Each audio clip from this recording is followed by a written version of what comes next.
The official Vintage Guitar Magazine Price Guide has partnered with 33 of the top guitar dealers in the industry to provide the most accurate values for thousands of models. This includes electric guitars, acoustic guitars, basses, amplifiers, effects, mandolins, and banjos. Whether your instrument is an investment or simply a piece you enjoy playing, it's always helpful to know what it's worth. If you're checking out a guitar at your local shop and want to know its value before making the purchase, this guide is your go-to source for all the details. Available in both print and digital editions, you can have the guide right at your fingertips no matter where you go.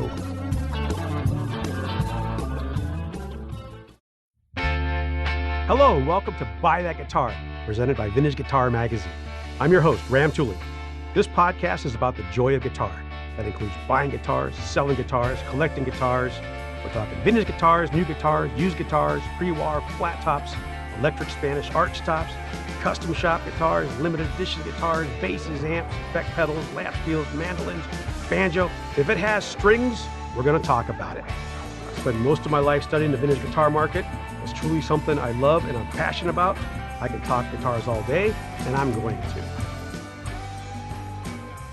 Hello, everybody, and welcome to another thrilling and exciting edition of Buy That Guitar. Today, I'm joined by the renowned guitar historian and author David Hunnard. If you cherish vintage tone, you know Dave. He is without doubt the most prolific writer in the field. He's also a musician and has graced the pages of all your favorite guitar publications for years. David, how are you? I'm well, thanks, Ram. How are you? Good to talk to you. I talked to you earlier, David. I was going to say, we've been pals for years and exchanged countless emails. I think this is the first time we've ever really talked.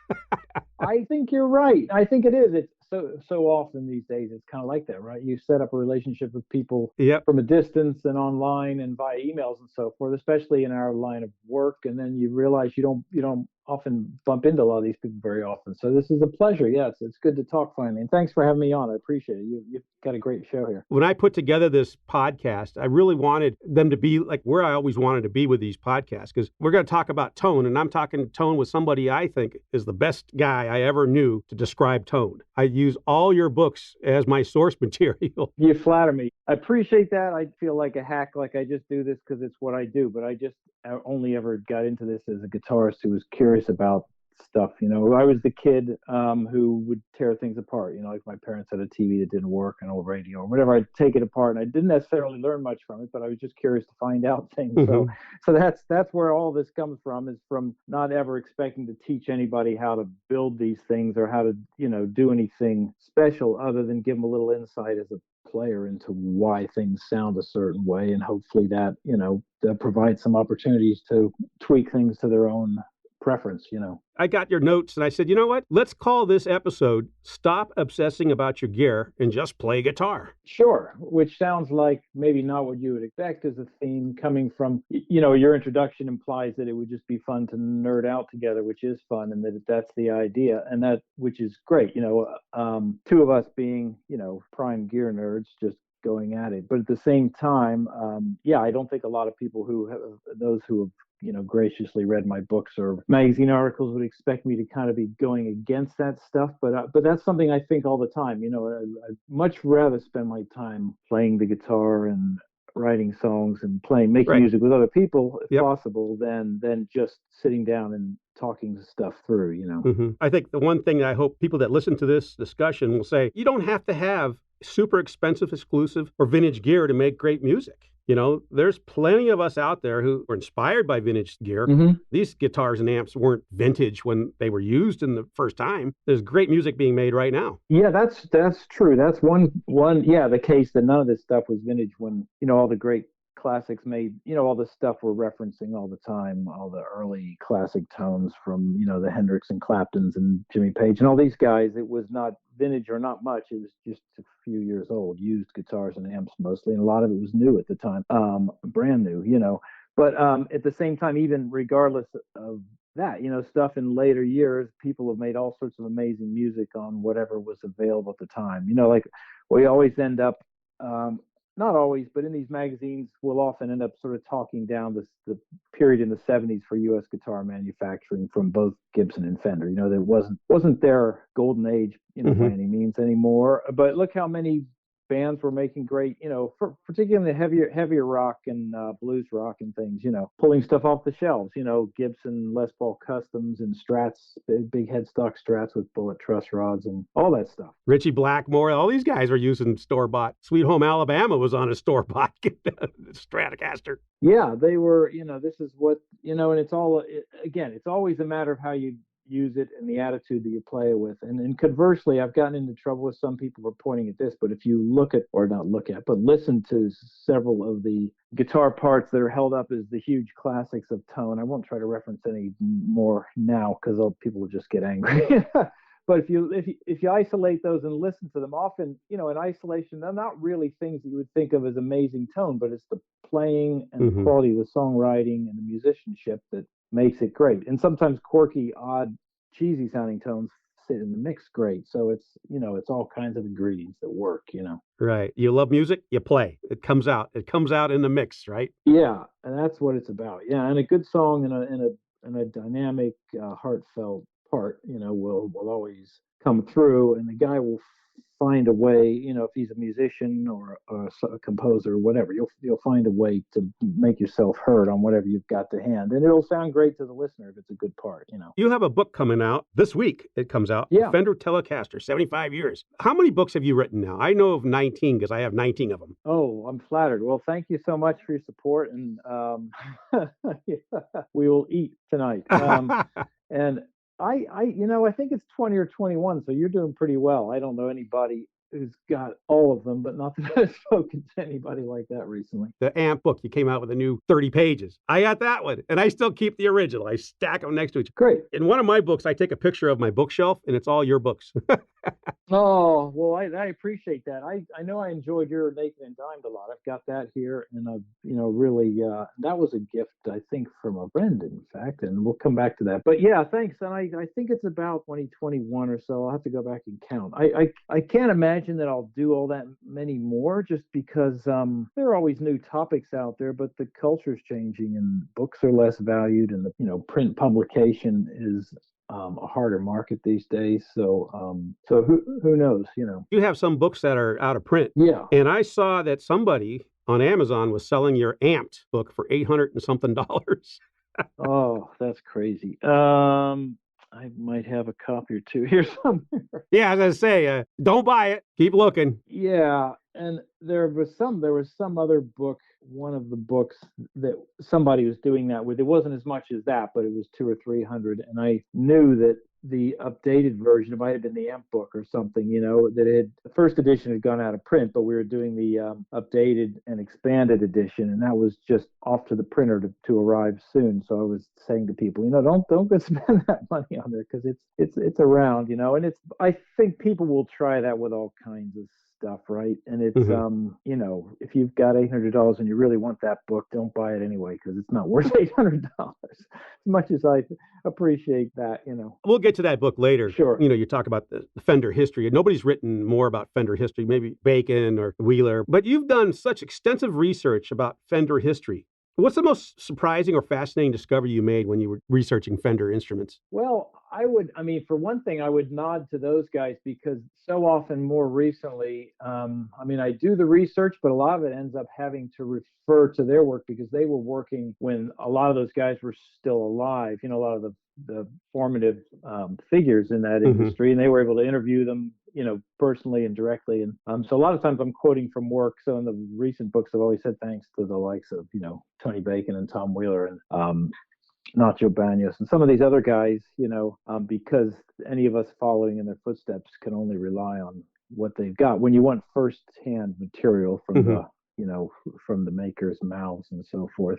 To your question, I don't know that it's necessarily something I only discovered at the point of doing this research, but I think I enjoyed being immersed in how primitive but simultaneously innovative the early Fender efforts were, meaning that, like, even in the company's few years of existence before the Broadcaster came out, and then a few years after, right into the mid 50s or so, it was really just kind of this let's build it right here ethos. We'll build it in the back room, and a guy who really didn't know anything about instrument making, and how he was able to put this stuff together in a way that no one else was really doing with what you could say was a lack of experience, really, because he was really he was an amateur electrician, really, and was a trained accountant and bookkeeper. But obviously he had a knack for the stuff, and he just saw a way to build a better mousetrap, and he was going to do it right there. And it was all really very basic, to start with. And that's it's kind of exciting to see that and to realize just how much so it was. Yeah, you think about before Forrest White got there, they really were just flying by the seat of their pants. They were winging it, yeah. Yeah, I'm always fascinated by production. Whenever I read stories about production, to me, the Fender story was such a fascinating story, only because it really was one man. When you talk about Gibson, there was a Gibson, but he sold the company 3 years or 5 years into it. Yes. And he was a trained luthier, and a skilled luthier. And the ones who took over really were trained instrument makers and skilled instrument makers, and they came from the acoustic world, And as you say, Leo didn't. He was flying by the seat of his pants, and with some help from other guys along the way, but mostly him initially. Like, well, let's hack this thing out of wood and bolt a neck on, and learning by their mistakes, is right. Obviously the famous story about having no truss rod initially, and or a bunch of the lap steel guitars that were made with wood that turned out to have worms in it or something, so they all got returned and they burned them in a pile out back or something purportedly. To me, it's just fascinating that you have two giants when we talk about guitars, Fender and Gibson, and how completely different they were, and just how today both are revered, and they're completely different animals. One is a work of art and one is just slapped together by guys that took shop class. Yeah. When you think of Leo Fender, people always say, well, the P-Bass, the Stratocaster, the Telecaster. But you and I, we kind of have a reverence for Leo Fender for the amplifiers. Yeah. Every month you featured in Vintage Guitar writing about a historically significant amp. Yeah. I mean, you can only write about so many Fender amps, then you have to go and talk about the other amps. Like when you write about a Fender amp, you can tell there's a thrill. Yeah. Because nobody describes the feel and sound of a vintage amp better than you. And when you describe a Fender amp, it's just, you could tell that this is like your thing. Well, I think it's probably just because they're so formative, and because he, early on, even when he started coming out with the solid body electric guitars, he was more broadly accepted for what he was achieving with the amplifiers, because as you well know, like a lot of guys playing all sorts of other guitars were playing Fender amps because they were so reliable, and they had good volume for the size, and they were roadworthy and so forth. Right. They literally fell off the bus and they just put it back on the bus. Yeah, exactly. So arguably that was not even arguably, that was genuinely his earlier success in a sense, and when was made his bigger mark on the market while he was still having teething troubles with the early versions of what would become the Telecaster, and his console steel guitars, his lap steel and console steel guitars, and then pedal steel guitars. But first, really, the lap steel and console steels, which are on legs, those were big successes too, because you didn't have the technical thing of having to carve a neck that worked and have a truss rod that functioned and all that stuff. Mm-hmm. And it suited that market that they had. Yeah, but Fender amplifiers, there's just a solidity to them, and I think also there's this kind of museum piece quality that when you run into an old Tweed or an early like black panel or brown panel amp from the 60s, you do feel like you're going back in history and checking out something that's one of the best of the early iterations of its type. One of the things in the notes that I sent you, I wanted to talk about how amp topology was pretty much consistent from about 1930 on till about 65. Yeah. Leo Fender didn't reinvent the wheel. No. He took the wheel that was rolling down the road and fixed it up a little bit, put hubcap on it. And when we talk about this amp topology from the 1930s and how it was pretty consistent, like I know that when you describe an amp, you have to be careful with technical details because your reader's not going to say, well, I don't care about that. I don't, I want to just know how it feels, how it sounds. Yeah. But the truth is, you really have to go all the way back to, Maxwell's equations, Faraday's law. Electric guitars are basically the greatest adaptation, as far as I'm concerned, of Maxwell's equation of collapsing electric field causes a magnetic field, and a collapsing magnetic field causes an electric field. It's amazing, really. And it's, and I think just thinking about that, not that you need to understand all that to play and make good music, but I think when you're trying to dial in your sound, I think understanding that what it's doing is sending this small voltage signal to an amplifier, and it's all really to do with how it handles that voltage and changes it along the way, that creates the tone, that creates what comes out the speaker the other end. And it's and I mean the thing about it's a good point that the circuit topology didn't change, or at least the basics of a tube amplifier as a thing. didn't change greatly over those several decades, but largely I think because it sounded, they sounded very good in the first place. Once they had working, functioning tubes and circuits that could put them together, and create and amplify an electric guitar signal, they sounded pretty good from the start. Like even the basic amp, people always like to refer to a champ or some single-ended, simple amp with one control knob, maybe two if it's got a tone control. The fewest pieces from input to output often will sound the best. Right. And then you just add stuff to further control the frequency range or to make it louder, and then you have to add stuff to control the high voltages and keep it from getting too noisy and all that kind of stuff. But I think the point being, they sounded great in the first place, and so there was no need to invent the wheel as far as the basics go. It was just to improve the reliability and make things louder and improve fidelity a little bit. Right. By the 30s, vacuum tubes, they were well established as amplifying components. Yeah. There was nothing that was going to beat them. Yeah. Think of like the key tubes that were available then are the tubes that we're using today, 6L6. 6V6. I think the most important tube ever was that 12AX7. Yeah, that's a good point. I don't think people understand the preamp is just as important as the power amp in tone. Yes, and a lot of amps that people are talking about, the thick, juicy output to saturation and whatnot, are really not developing much of that at all. And so much of the tone is developed in the preamp and how the circuit is shaped and how those tubes are performing, But yeah, things did change and evolve throughout those several decades, but simply because they were building better tube amps. The basics weren't changing, and that's what Leo Fender got so right, was being able to make amps louder and clearer. And as a lot of his driving was towards brighter amps that would cut through the mix, right? Hence so many of the little circuit things that he designed, like the presence control and then the bright switch and all these other things. And those, if you put the bright switch on a sort of a 65 twin reverb and turn the treble up and everything, they're deadly bright, but they were striving towards getting as much of that as you could to get yourself to cut through. And so things did change a lot in the course of, say, 30 years, but the basic principle of what was making the sound didn't change. When I think of like the evolution of Fender amps, he starts out with the RCA circuit that came with the tube guide. Exactly, yeah. He didn't invent the wheel. Was he the first one to change from octal to AX? He might have been one of them, yeah, because, I don't know off the top of my head, but he was certainly one of them, because you see a lot of the other makers just a year or two behind, and some even more than that, lagging behind. And you see all the other makers lagging behind, other topologies like phase inverters. He was one of the early users of the long tail pair and everything in his bigger amps, like the Basement and the high powered twin and stuff like that, when most were still using the kind that the smaller and mid-sized tweeds used before, the split load and stuff. So he seemed to be on top of seeing what the innovations were. He didn't invent those things, but he put them to use sooner, I think of the evolution of the deluxe amp, for example. Yeah. It goes from a paraphase inverter to the cathodiene. My favorite amps, the one thing they all have in common are cathodiene inverters.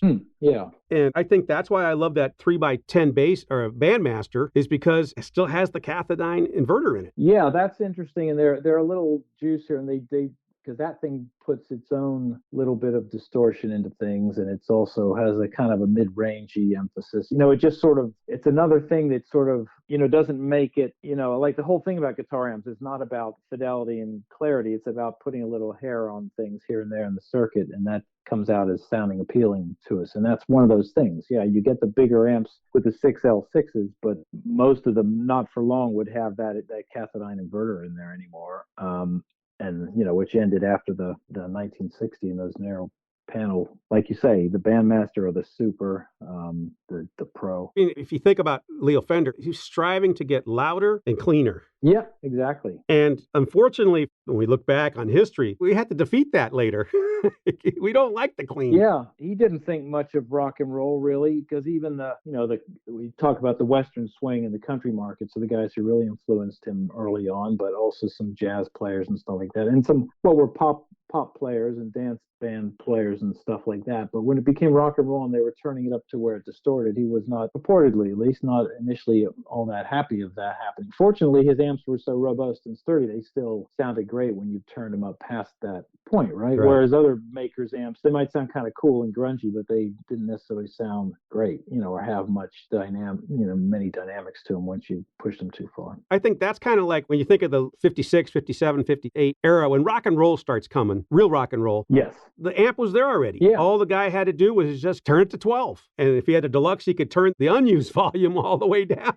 And he really got fat. Yeah. And, and one thing that's, I think, interesting for people to consider also, and it aligns with that, is that even what we think of as our clean tones are usually benefiting from a little bit of tube distortion, right? Like if you play through a solid state hi-fi amp or something like that, or some of these, like the modern channel switching amps that have a so-called clean channel, some of them are very good too, and I've liked some of them a lot, but sometimes the concept of modern clean sound is just so sterile and bleak, but most of it's on the edge where, if you hit the strings harder, that sweet spot where it just breaks up a little bit. And even though it's mostly clean, the distortion from the tubes and the circuit itself is contributing to that sound, so your clean sound is better and thicker and richer and more interesting because of distortion, even if you're not thinking of it as an overdrive sound. When I started working and doing the vintage guide, yeah, I was really focused originally just getting the amp section because that was what I loved. And I remember talking to dealers and them telling me,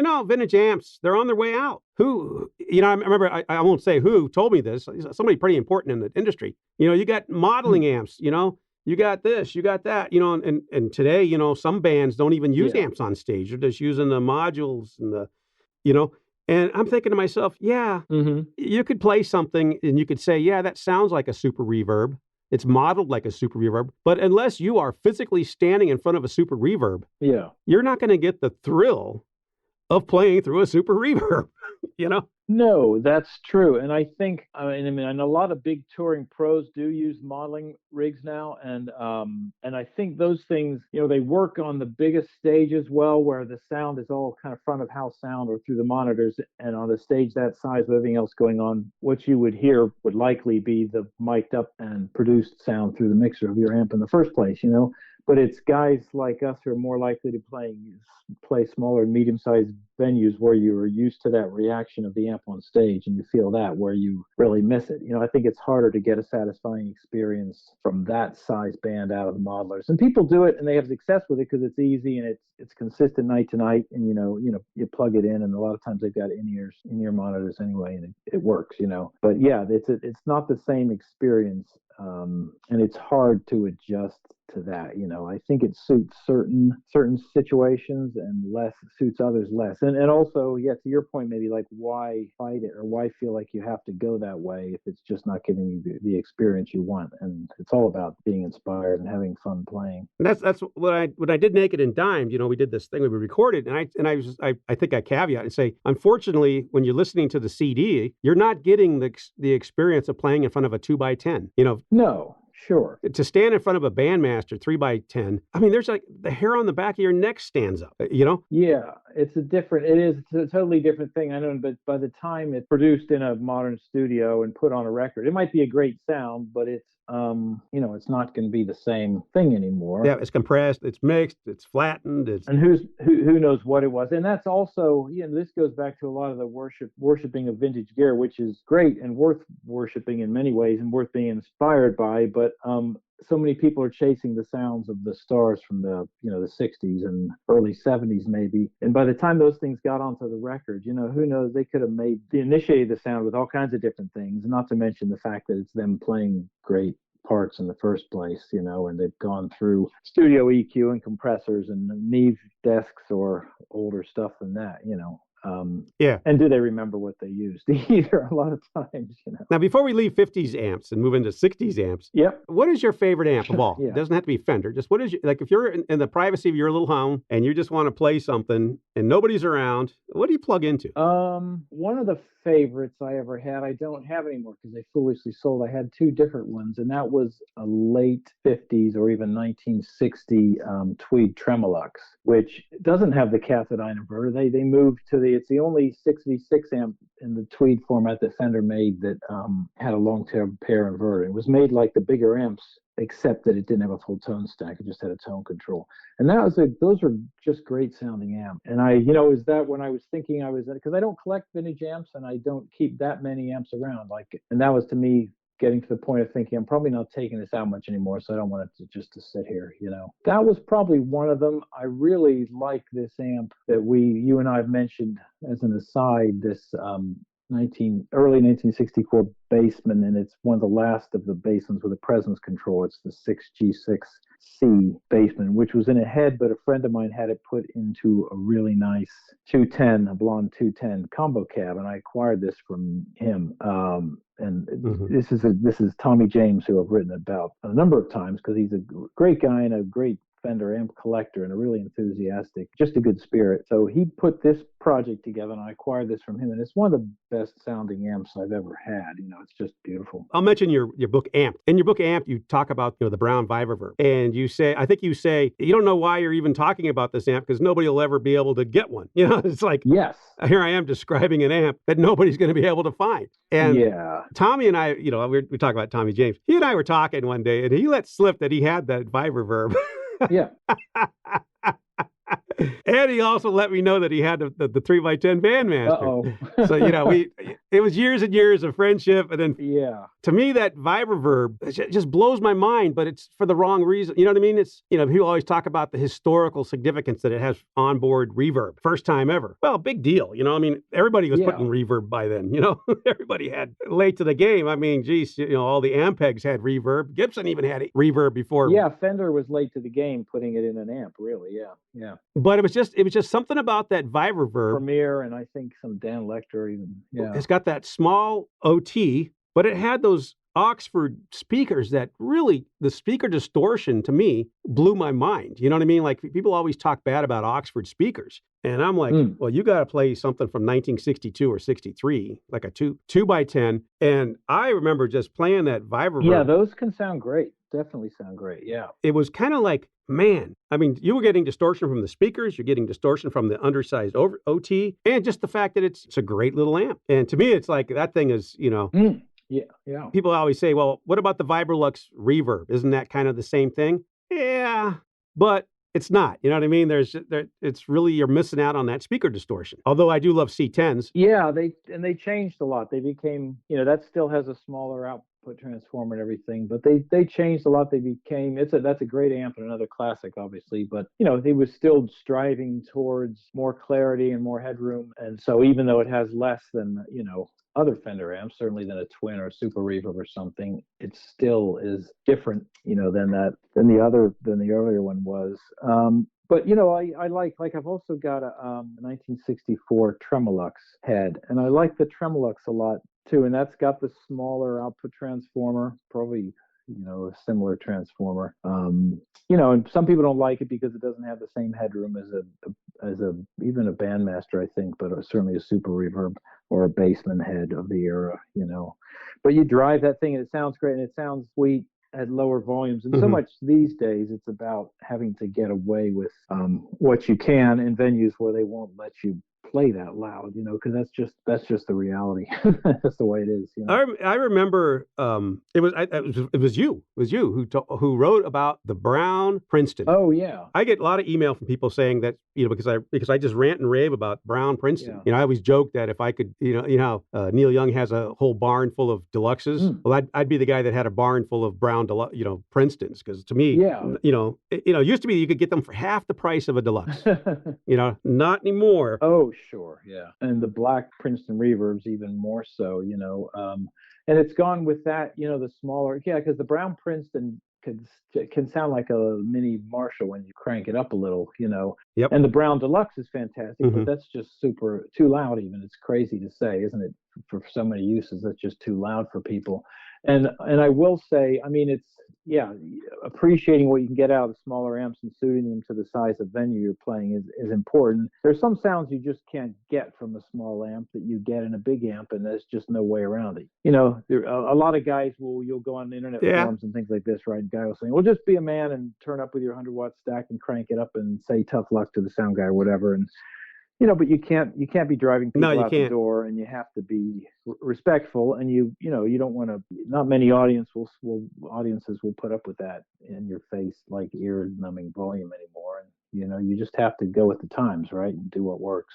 I remember my first gigging amp, my true gigging amp was a Super Oh Reverb. yeah, It was a blackface Super Reverb. yeah, And I remember I just lamenting that I could never turn it past 4, And I remember the people screaming, you see the people standing in front of you with their fingers in their ears crying. yeah, And you're like, okay, I guess I got to turn down. Because and that to me, like, there was nothing better than that Super Reverb. But you had to cheat, you had to put the overdrive on it because there's no way you're going to get, yeah, But that was an amp, man. I think of, exactly. like nowadays, Super Reverbs sit in closets with collecting dust Hmm. and, turned the other way in disgrace, Man, if you have anything in your life, get yourself a Super Reverb and just put it in the man cave. And when nobody's home and the neighbors are gone, just turn it to 7. Yeah, and you can sometimes find ways to use them. You can baffle it a little bit sometimes, or attenuators can help. I don't love attenuators because they do seem to suck a little bit of the feel out of it. And Right. there's nothing also like, as I think you're getting at, is it's never the same if you're not hitting the speakers with the same power, and the speakers aren't hitting the air with the same volume, because it's all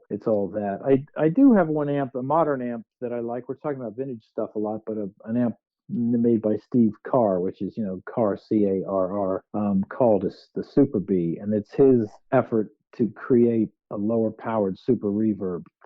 So it's got the full tone stack, and it's got reverb. It doesn't have tremolo, but it uses a completely different tube in it. It's the British one is ECL82. I forget the US is like 6B8 or something, which is why it's called B. Mm-hmm. And it only produces 10 watts. Through there's a 110 combo and there's a 112 combo. And so I know people would argue it doesn't sound just like it's not the same experience, but Mm-hmm. it's his way of saying, okay, that people love that sound. Let's put it in an amp where you can turn it up a little and get it to the sweet spot in the kind of venues that most people are playing in, and that's a great sounding amp. So we basically, Leo Fender, they basically dominate when we think of amps topology through the 60s, through the early 60s. Yeah. But what happens? Why is it that the Fender will eventually lose what we call the loud wars? I think, it might have all started with Fender's drive for loud and clean and headroom, and clarity and brightness. And, a good, like a mid to late 60s twin reverb will sound great when you put it on stage and turn up to a certain point. They don't usually sound their best when they're turned up to 10, Mm-hmm. They sound pretty good, but they could sound a little harsh, and the way they overdrive when they're really floored is not ideal necessarily. Some people would disagree, and it's still a cool sound, whatever. It's going to be fun to do, right?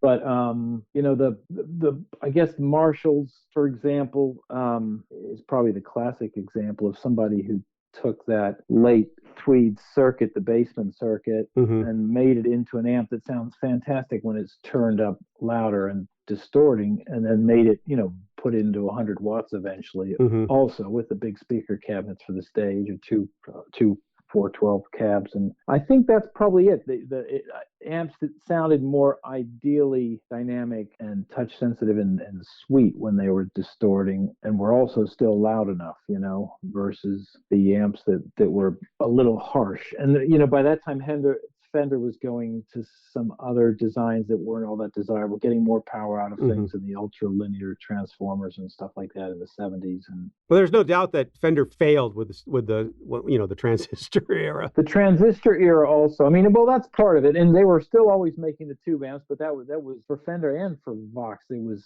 transistors were supposed to be the way forward, and you can only presume they were maybe going to drop the tube amps if that had worked out. People had embraced them, but they didn't. So that fell flat. It's hard to say why Fender didn't keep up as much with the loud wars of the late 60s and 70s, and everybody suddenly wanted either the British stacks or the Vox amps if they were more on the Beatlesy side of their influence. Right, and you think of Marshall too. Like, it's weird because people always ask me, why don't I collect Marshalls? I have a huge collection of amps, no Marshalls, and it was really because I just don't know Marshall. Sure. I just don't know what you're going to find. Like, I know that a Fender amp, you get what you get. You look at it, you know exactly what's in there. It's right, it's good. I mean, no two Marshalls are the same. No two Marshalls have the same whatever. It's just, to me, it's like, you don't know what's been added, taken out, put in, taken out. Yeah, that's true also. A lot of them have been modified, as good as they sounded. A lot of guys then wanted them by the 70s. They wanted a higher gain because the original, obviously the original Plexi sound and what became the metal panel sound after the Plexi era, it wasn't a high gain sound. It was just a big meaty crunch overdrive when you cranked it up, but then people wanted that sizzling overdrive sound and added master volumes to get that stuff. The stuff that Boogie did so well, and that was his success, right? Is nobody would say they sounded like a Marshall stack, but to a lot of players, it was like, here's my cranked up stack within this 112 combo that I can turn down with the master volume and it'll sustain all day, It's kind of sad now because I'm always looking, at the marketplace about this would be the year to buy your 100-watt Marshall. Oh. If you could find a place that would willingly let you play that 100-watt Marshall. Yeah. So I'm, my eyeballs are always looking for the 50-watt Marshalls, Yeah. But it's just, to me, it's like, it's amazing how in 1965 to 66 to 67, we go from 45 watts to 100 watts. And, just the magic, the whole aesthetic, the stack concept, the 100-watt head, the 200-watt head, just loud, loud, loud. There was this whole push for raw power, distortion, heavy tone, compressed, peak music power. And that's kind of like when you think about of your favorite bands in 1969, they don't have super reverbs on stage. They got the Marshall stacks, Yeah, that they just that British sound kind of took over, and also the style, maybe because there were certainly plenty of successful American rock and heavier rock bands, but the British bands seemed to do that a little better in that era. They seemed to lead the way, right? They were just a little cooler. Oh, yeah. And, when you think classic rock, just that term classic rock, and think of the gear that they use, and that's so often what guys are chasing, right? Stuff you put in the classic rock territory, and they're almost always British bands, right? Yep. The one thing we will point out, though, is that, Hendrix may have used the Marshall stacks on stage, but when he's in the recording studio, he's using a Princeton reverb. He's using a deluxe reverb. That's the thing you have to understand, is that they weren't recording. Yeah, exactly. Or Supros or something. I was going to point that out. And the same with Jimmy Page, that he used the small Supro combo for the first Led Zeppelin album, and maybe much of 2. And I don't know the ins and outs of when he stopped doing that. But, a lot of these guys, they weren't recording with Marshall stacks initially a lot of times, and they didn't need to. They just realized and the engineers, they were working with old school engineers a lot of the times, especially early on before they could command their way in the studio, and these guys weren't going to set up amps that size. I guess the first exception was Eric Clapton, who had the 45 watt, what became the Blues Breaker, which is, essentially a JTM 45 with tremolo in it and a 212 combo, and said, I'm going to play loud, so you might want to put the mic on the other side of the room or something. and they got away with it because the regular engineers weren't there. It was the weekend crew. Yeah, that's right. Yeah. They didn't tolerate that stuff. Yep. And you think about 1966, 65, 66, 67. You think about, the Beatles' Revolver. And then you hear Beano, the Blues Breaker album. And holy crap, like just your eyeballs pop out because the tone, that 1960 Les Paul through that Marshall. Mm-hmm. And, I know we're not really supposed to talk about bad tone, but how come some of these guys that had perfect tone to start with then adapted bad tone later? And I always think like, what were you thinking? I guess Clapton, the whole woman sound. I just always like, you had perfect tone. Yeah, it's funny, and people's, exactly, their objectives and ideals evolve, I guess, and they're chasing something else. And I don't know. And it was, maybe part of the psychedelic era and going in for that kind of stuff. I know it is puzzling, isn't it? And I think of one of the greatest tone records of all time, I think, is that first, second, and third ZZ Top album. Yes. And to me, it's like, man, oh man, oh man. Yeah. Well, I'm not going to say, but regarding getting worse as you go on later on, or? I'm going to get hate mail now, but you know what we're trying to say, right? Like some people start out perfectly with their tone, and you'll get, I know you got hate mail because I remember you did write something about bad tone, something online, about great riffs that with bad tone, and it was, a lot of people missed the point because it was just objectively, if you isolate this stuff and listen to it, it's not what you'd think of as great tone if you got in a room with your friends to play a bunch of high-end guitars and amps and were seeking, dialing in your ultimate tone. But the point being that, going back to the point that you can make great music with just about anything, and maybe it sat in the mix in a certain way, but it's probably a lot more to do with the quality of the playing and the riffs and the composition. Right. One of the things, like, as people that know you, know me, we love tone. We love amplifiers. We love the studying amplifiers. We love figuring out why things work. There's two books that really kicked off my life and really got me in trouble with my wife, because I always say I became an ampaholic. Yeah. I read your book. It was called Amp, The Illustrated History of the World's Greatest Guitars, and, of course, Tom Wheeler's Soul of Tone. And it was weird because I had that super reverb, and I just assumed all Fender amps sounded like that. Like, oh, you got a black face. And I always thought, well, the black face is the best. What's the point of going to the brown? What's the point of going back to tweed? Because the evolution of the circuit was at its best here in 1964, sure. But man, I think the biggest secret was, for a long time, brown amps. Now they're not a secret anymore. Remember you could get a brown amp for hardly anything. Yeah, that's true. Yeah, and they have their own. They're their own thing. I know they're.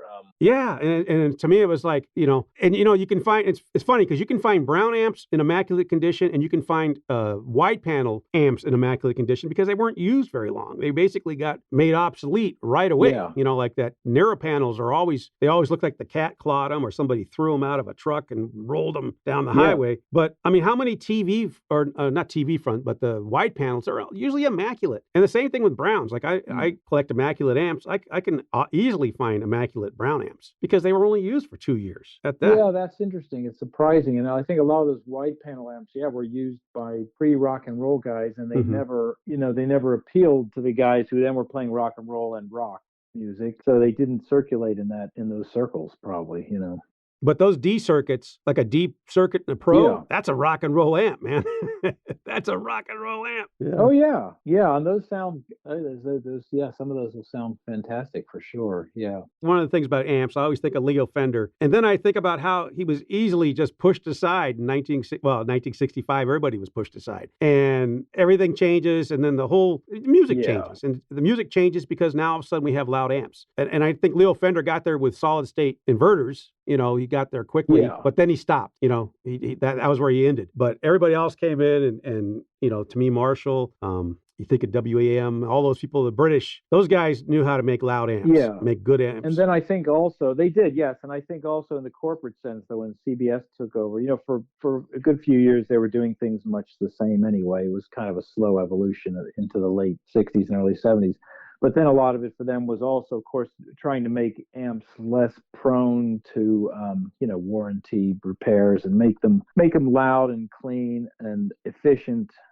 But also, downgrading some of the components that went into them, some of the coupling capacitors, whether by choice or just because that's what became available, and the stuff just, didn't sound as good anymore. And Leo didn't want to make sounds, certainly for heavy rock. And then Fender tried to catch up to that, but they kind of did it with their funky advertising and kind of pretending they were into that market, but without really designing amps that were suited, Well, the Zodiac, I think the Zodiac amps, she's like, holy cow. Yeah, and none of those, but even their tube amps weren't really suited to it so much anymore. But, Marshall and Vox both were companies that were heavily embracing popular music, and rock and roll initially, and then what became rock and heavy rock. Jim Marshall and Denny and Tom Jennings over at Vox, they were embracing that stuff, and they were meeting with those artists and making stuff that they wanted to hear and wanted to have. Jim Marshall famously making the 100 watts for Pete Townsend, and giving amps to Eric Clapton and making amps for that music, whereas Fender Company didn't seem to be embracing that music in the same way. Well, Fender, you think about Fender getting the Silverface amps to the Beatles for their last concert. Like, okay, too little, too late. Yeah.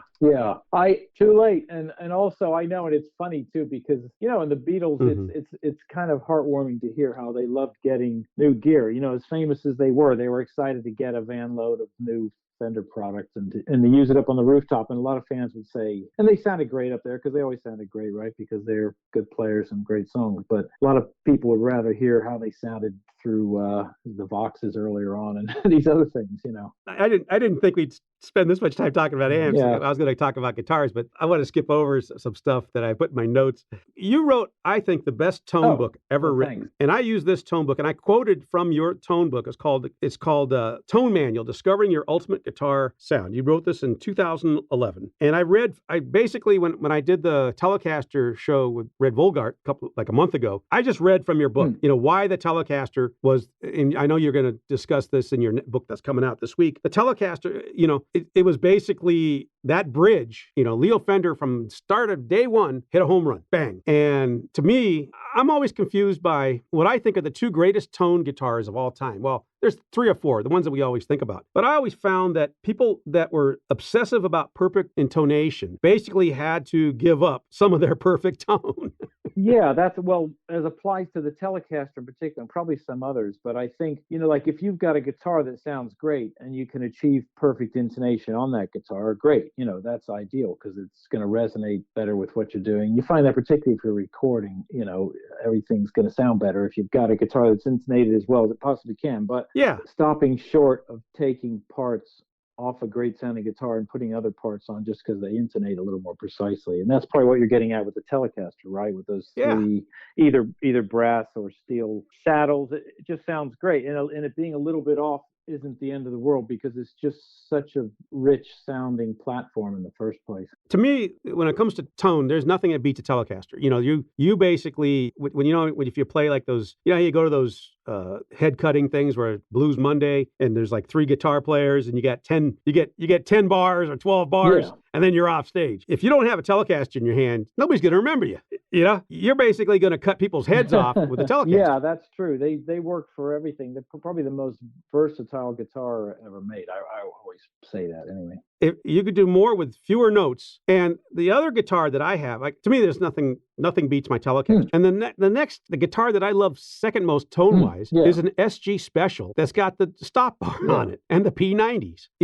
And do I care that it's not perfectly untonated? No, I don't. About my 55 Les Paul, for example, it doesn't even have a compensated stop bar on it. It doesn't even have the little graduations on it. It's just a stop bar. And to me, that's the best sounding Les Paul in my collection. Nothing comes near that. Yeah, that's interesting. And exactly. And those, they designed those to be relatively well intonated, and perfection wasn't an issue. And especially when you got up, they get further out the higher you go up the neck, most cases, if anything, right? But if you're up there, you're just playing lead lines and soloing and stuff for the most part. And it's not, it doesn't matter as much. But yeah, going and messing with the formula to improve the intonation is usually a step backwards. And you see so many guitars right they were hacked by guys who put I won't mention any brand names of parts or whatever, but put more complicated and more adjustable things on them, and the same office went also for like putting the brass nuts on things and the deluxe tuners and stuff like that. And the 70s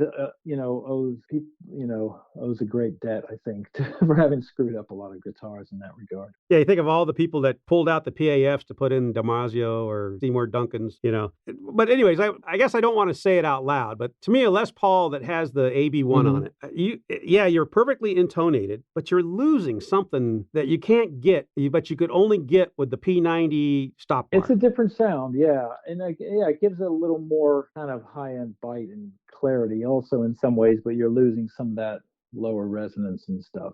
But what about, I guess when we think about tone, people always say, well, Telecaster, Stratocaster, and the Stratocaster tone is unique, but the 335, that thing has got they say it's a burst killer. It really is, isn't it? Yeah, and what's fascinating also too, and this people will talk about endlessly about, especially chasing the burst tone or the tones of guitars of that ilk, and it's talking about the quality of the mahogany and the maple top and the ingredient, being the right weight, age, and everything like that, and how as if you can't get a great tone without those really rare, properly aged and dried solid woods.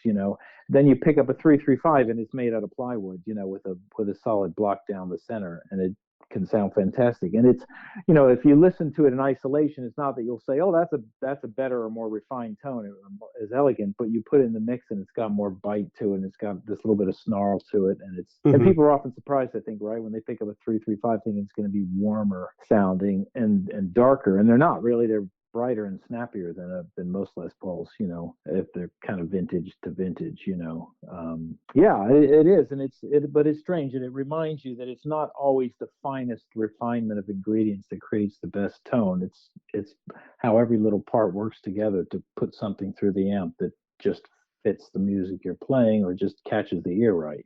Yeah, and to me, like when I think of the 335, and oh yeah, you think of BB King, Freddie King, Mm-hmm. but then you think of like Larry Carlton on Kid Charlemagne, and you're just like, holy cow, like you're just like, what in the world, you couldn't do that with anything else. And then then again you think of like Roy Buchanan with that Telecaster.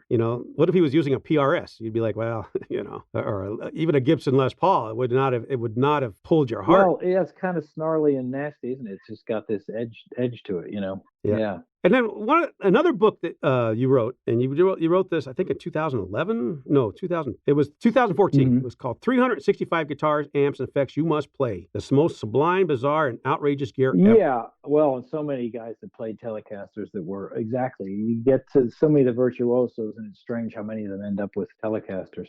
That book got me in a lot of trouble. Do you know why? Because I was trying to get all that stuff until my wife caught me. Yeah, you shouldn't do that. Yeah, and that was a fun catch-all thing, and it was 365 things. It took a lot of scanning through and making lists, and between the editors and I from that publisher, that was one of the first ones I think I did for Quarto Books, who were the ones bringing out this Telecaster 75 Years book with Fender.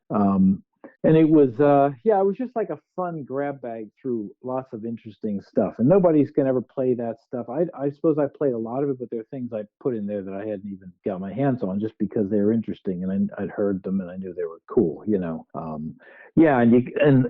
that would be, I would hate anybody to set up trying to get that stuff. And that book, Amps, that you mentioned before, the Amps, the Illustrated History of the World's Greatest Guitars, was mistitled, really. It was, they kind of came out like that, and it was too late for me to say anything about it. And I was slightly disappointed, or I thought it was slightly misleading, because I wouldn't say that amps in there are all the world's greatest amplifiers. A lot of them are, but a lot of them are just interesting amps, quirky or unusual. There are plenty of oddballs in there, but that was kind of the idea. Yeah, it was funny because when I was doing Naked and Dimes, that thing, I was gonna, I joked that the title could have been 8% of Dave Hunter's 365. Yeah, that's as far as I got before my wife caught me and said, "You know what the hell are you doing?" Yeah, and that's still a lot, right? A lot of stuff, and also I forget what's all in amps. I'd have to pull it out and look at it. All the obvious stuff. We were talking about favorite amps earlier, but and me mentioning that's partly about just the quirky and the oddball stuff that sometimes surprises you and proves to be really interesting and can sound really great. And some amps are like that, like the WEM Dominator from the early to mid 70s, which is a sort of 15 to 20 watt dual EL84, kind of Voxy, kind of Marshall-y, and it's not the cool V-front 210 Dominator that Watkins made, but when Watkins changed the name to WEM, the stuff got a little more pedestrian, and it's all printed circuit boards and stuff like that. But those Dominators sound fantastic, and you can get those for $1,000 or $1,200 or something when you can find them. And sometimes things like that will just be, they're not super collectible or super desirable, but they can just be great. I've always been looking, because you wrote in this book about the floatatone or the flotatone accordion amps, and you know what? I've yet to find one. I see them pop up now and then, and I haven't played one since the one that I wrote about, but they're cool, and they're in that kind of somewhat in that Ampeg sort of territory, sound wise. But yeah, they're good. They're sturdy, well-made amps. Yeah. It's funny when I first, long before I worked for Vintage Guitar doing the price guide, I used to do my own. Well, because you read my books. I was just researching the hell out of the guitar market. Sure. And I remember I used, because I had no clue what mattered in acoustic guitars. Like I didn't know anything about Gretsch's. I didn't know anything about Rickenbackers. Rickenbacker. I got nasty email because I kept saying Rickenbach. It's Rickenbacker. I won't even tell you who sent me the email, but it was somebody very important. oh, interesting. Yeah. Because to this day I still say it wrong. But anyways, I didn't know anything about it. So what I did is I took that 365 guitar book. That's where I learned about like the Town, the 6120. That's where I learned about all the different, like the D28 mattered, the D18 mattered. I didn't know anything about Martins. So my very first, like when I used to put my indexes together to keep track of the market, your book was was the benchmark. Like if it made this book, then I should keep track of how the price changes, And just out of curiosity, like when that book came out in 2013, if you were to if I was to actually succeed in buying all the 365 things that were in that book, it would have cost me in 2013, it would have cost me a little over $1 million to put all that, if you can imagine. Like if I went, because I think I did the back of the envelope calculation a long time. It was going to be like $1.2 million, or whatever it was. Oh, nice. Well, today, if I had all those things still and all the years that come by, that would be like about 2.2 million now. So basically all that stuff doubled in price. Like the whole collection would have doubled in price. Wow. Yeah. So, and you think about that, wow, that means guitars really go up in price. I said, well, no, it was really only like a 4% per year, if you went it all together. Yeah. It's only, you would have done better buying gold or property. The S&P 500 which had got you 12%. Yeah. But it's just funny to me. Like I was like, gosh, if you bought all those things, it would cost you $1 million. Now it would cost you about $2 million. Yeah, and only some of them go up, and a lot of that increase has been in the last 5 years or so too, probably. But the thing is, like, how do you put a value on that kind of stuff? Like I don't know. Like, to me, a deluxe amp, somebody paid $12,000 for a Fender Neuropanel Deluxe. Yeah. You can get them for $10,000. But how do you put a price on that thing when you play through it? But the one thing that you and I will point out is you don't have to pay $12,000 for a deluxe. You could make a deluxe. Yeah, it is kind of crazy in the way the market's going. Yeah, it's a little, yeah. That 5E3 circuit is, go ahead and send away for the kit. It's going to come with a baggie with 15 components. Yes. And you'll solder them in. And, as long as you just use a Jensen P12, and you're going to get that, you don't have, and the same thing with the Telecaster. I mean, yeah, you'll get really close, and they all sounded different anyway. So you can do it and play it a lot, break it in, and you're going to get really close for a fraction of a tenth of the cost of that, less than that, 20th maybe. Do you want that Blackguard sound? You don't have to pay $60,000 to go buy a 53 Blackguard. The guy down the street, just say, I want this, I want that, and I want that. I want brass saddles, I want a fat neck, and I want, find me the oldest ash body you can find, Yeah, and so much of it is priced out of reach now. For a long time, it was stuff you could aspire to, right? When even the best stuff it might have seemed like a lot at the time, even 10 years ago, when ceiling was, $20,000 or so for gold top Les Pauls and pre-CBS Strats and Tellys and the stuff, all but the rarest, very earliest examples of some stuff, and now, like you say, it's getting into 50 or 60,000 for some of these things. Right. And you're just not going to do that. And there's no way, if you've got all the money in the world and you don't even have to think about spending on that, great. But there's no way you can justify that for the returns you're going to get in tone as an average player. If you haven't just got that sitting around, if you're not going to miss it, fine. But most of us are going to miss that, or we're going to know we can apply that to something else that we should be applying it to.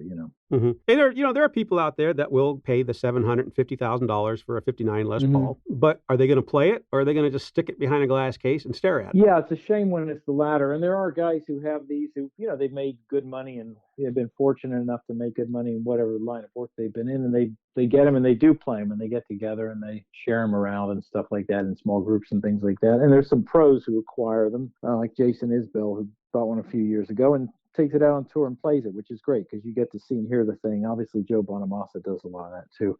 But yeah, I like how he travels on the airplane. He buys the seat for it. Yeah, it's hard to imagine just taking something like that around, and obviously you insure it. That's probably the best way to do it. But yeah, you don't need. I think it's a mistake to try to imply to 99.999% of players out there that you need to spend that kind of money to get something, or else you're not going to sound any good, or you're not going to be happy playing, or whatever, because there's so many great reproductions around, and so many other great used and vintage guitars that don't cost as much. And the point is as you kind of started with this episode, the point is to play this stuff. And vintage guitars and amps can be very inspiring, and I enjoy them, and I get a feeling from them when I have a chance. The few that I do own, they can be inspiring in a certain way that feels kind of magical, but it's a mistake to imply that you need that in order to make music, or that you can't get that from other good new guitars. I was very fortunate that I collected amps before they became ridiculously priced because in 2008, the market everybody knows what happened to guitars. That didn't happen. That didn't happen to amps. It happened to Marshalls. I should caveat that. Marshalls dumped. Yeah. And that was because people were buying them on speculation. But people weren't buying Fender Deluxes and Fender Tremolexes on speculation. They were buying because they were going to use them. People put Stratocasters behind glass cases. They put Les Pauls behind glass cases. They never put their raggedy old Tweed behind a glass case. It actually went with them and they played it,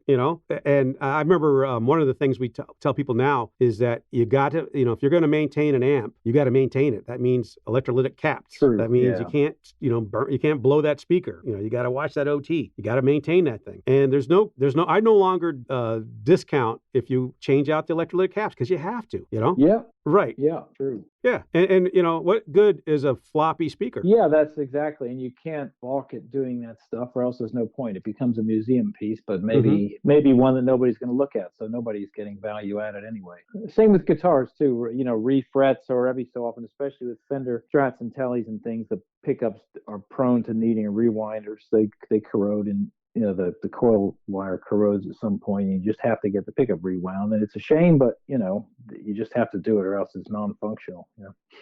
We did a show a couple of weeks ago where we talked about maintaining acoustic guitars. 60 to 80% of vintage acoustics need a neck reset. It just has to happen. It's maintenance now. And that's the same with the Stratocasters. These coiled pickups are very thin. Yeah. And when you Buddy Holly through that plastic Bakelite, guess what? You tore that, you tore it and you got to get it rewound. A lot like the fret, you have to refret these things. Yeah. What's the point of playing a guitar that you can't, your tone comes from the fretting, your fingers. And so I don't know. It's just to me, it's like, if you're going to maintain vintage guitars and amps, there's a lot of work involved. You got to keep that amp going. You can't lock it away. Yeah, you do. And you have to accept the fact if you're going to maintain it to be played, that you might arguably be devaluing it in some ways. I think these days, a lot of people have accepted that, a refret on any vintage guitar or new electrolytic capacitors in a vintage amp don't devalue it anymore. I think that's not, frowned upon the way it used to be because people realize that's like new tires on a classic car. It's just going to happen sometime. Right. And the speaker reconing now. Yep. If you just do it, just be diligent, make sure it's done right. I bring up all my amps on the Variac, how you're supposed to just clean, but I have a maintenance schedule where each amp has to be played for at least an hour a month. And I have a room full of amps, but they all have to come up on the Variac now. Just Oh, nice. See, you're being thoughtful about it. Well, that's how you recondition the electrolytic caps, and I learned that from somebody. And that, I'm just not going to, my Deluxe still has the original caps, which is crazy. Still has the original speaker, everything. And I worry, when I play through it, I worry. But, it's still working. When they work right and they sound right, I know sometimes it's a tough call, right? Because you think, well, maybe this will go on forever like this, and I don't want to mess with it if I don't have to. But yeah, most often they have to be done at some point. And you'll start to know it, right? You'll hopefully not all at once and one blows and you switch out tubes and you're like, oh, it's just this tube. No, it's not that rectifier. Okay, it's this. But I don't know, to me it's just there is nothing like being all alone in your room and nobody's home, and if nobody's home at my house, and I don't care about the neighbors anymore, so guess what, I'm turning that Bandmaster to 9. Yeah, that's the way to go. Exactly. When you get the chance. Yeah, I know. Or another great amp is that, one of my favorite amps of all time. We didn't even talk. Well, we talked about Tremolexes. The very first Tremolex blonde that had the EL84s in it. Oh yeah. That's like up there with nobody's home. That thing is cranked. That thing is. Yeah, that's an unusual amp, and those are fantastic. Yeah. Yeah. That's the rare opportunity, and most often though, and you go out and play them live, and you think you're going to play louder, and half the time I end up playing less loud than I've been doing in rehearsal or in my basement or something like that. It's if you're not bringing a Champ or a Princeton, they're going to make you turn down. They used to let you take the Deluxe reverb. They used to let you. I remember. Nobody wants you. And even if you're accepting yourself that it's too loud, you hear in the room and you realize that that's the way it is. Like we said earlier on, you don't want to drive people out the door, and you want to be realistic, but you want to sound good. So you find workarounds, whether it is an attenuator or a low gain overdrive set, just to give you a little bit of grit, or something. Yeah. Well, I'm so excited. this was a fun, I think one thing I want everybody to listen to this thing, just to know that you don't have to have the super expensive stuff. You just have to love making music. And there's gear out there that is it just works best, Yeah, that's the key. And that's why I appreciate players, whether they're hobbyists or professionals or people who do have vintage gear and they still play the stuff, by the same token, don't just leave it sitting around and take it out. And like I vowed to myself, I wouldn't own anything. Years ago, I've made this vow. I wouldn't own anything that I was afraid to take out. Just wouldn't keep it if I was afraid to take it to a gig. So, a lot of times I've had to face the fact that I don't want to keep this thing simply because I don't. And I don't say that applies to everybody, right? But I've just never been a collector and never been of a collector's mentality. But by the same token, I've enjoyed a lot of new gear, and a lot of people do and should. I mean, I think people are making better guitars than they ever have before. They just might not have the same ingredients that they had in the 50s and early 60s, right? But there's plenty of fantastic instruments you can make great music on, and that's the key. Get out there and do it, and enjoy reading about vintage stuff in your spare time. Yep. Once in your lifetime, play through some of these amps that we talk about in the literature, and you'll know why somebody really thinks that this is the greatest amp ever made. Yeah. There's a reason, and you have to experience it. Listening to it on a record isn't going to give you that experience. It's actually standing with that air coming out of that 4x10. Yeah, when you get a chance, do it and seek it out and try it, because it is, in the right room where you can turn things up to where they really start to sing. That, it's a fantastic experience, and it's really kind of eye-opening for sure. Alrighty, Dave, I'm so excited. Thank you so much. I know you gave me more time than I told. Well, thanks, Ram. It was great talking to you. Yeah, finally. But it's always fun to hash this stuff out. But it was, I appreciate you having me on. It means a lot. And I can't wait to get the new book. It'll just be added to my Dave Hunter collection on the thing, and then it'll just be another thing that I use source material from when I write something later. Yeah, I'll send it to you. I think it's in one of the books. I think instead of putting a bibliography in, I just took a picture of the shelf. Oh, that's a good idea. Yeah, I should do that myself. Well, thank you, sir. Yeah, I need to see a picture of your shelf sometime. So send me that. Alrighty, thank you again, and you have fun. Alrighty, thanks a lot. Take care, sir. Thanks very much. Bye-bye. Thank you for listening to Buy That Guitar, presented by Vintage Guitar Magazine. Please support VG for all they do for guitar players like us. Please subscribe, like, share, and comment on this podcast. I'd love to hear from you at ram@vintageguitar.com. See you again next week. Bye-bye. The official Vintage Guitar Magazine price guide has partnered with 33 of the top guitar dealers in the industry to provide the most accurate values for thousands of models. This includes electric guitars, acoustic guitars, basses, amplifiers, effects, mandolins, and banjos. Whether your instrument is an investment or simply a piece you enjoy playing, it's always helpful to know what it's worth. If you're checking out a guitar at your local shop and want to know its value before making the purchase, this guide is your go-to source for all the details. Available in both print and digital editions, you can have the guide right at your fingertips no matter where you go.